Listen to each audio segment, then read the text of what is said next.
प्रहार जनशक्ती पक्षाचे नेते बच्चू कडू यांचा एका नवख्या उमेदवारानं पराभव केला। अचलपूर इथून गेल्या 20 वर्षांपासून बच्चू कडू हे अपक्ष म्हणून निवडून येत होते।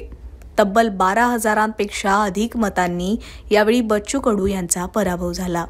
या पराभवानंतर बच्चू कडू यांनी प्रथमच माध्यमांसमोर येऊन प्रतिक्रिया दिली। व्यूहरचना करून आपल्याला पाडण्यात आलं असं बच्चू कडूंनी म्हटलं। कार्यकर्त्यांना धीर देत शांत राहत आपण भविष्यातही सोबत काम करत राहू असंही बच्चू कडू म्हणालेत। दरम्यान येत्या मंगळवारी ईव्हीएममध्ये झालेल्या घोटाळ्याविरोधात विशाल मोर्चा काढणार असल्याची माहिती सुद्धा बच्चू कडू यांनी दिली आहे।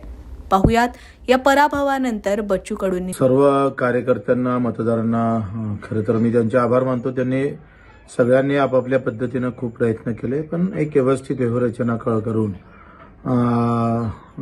पाडण्यात विरोधकांना एज जरी आलं असलं तरी खचून जाऊ नका। येणारे दिवस आपलेच आहे आणि बच्चू कडू पदामुळे नाही तर कार्यामुळे आहे। ते कार्य आपण नेहमी करत राहू। तुम्हाला स्वतः एकटे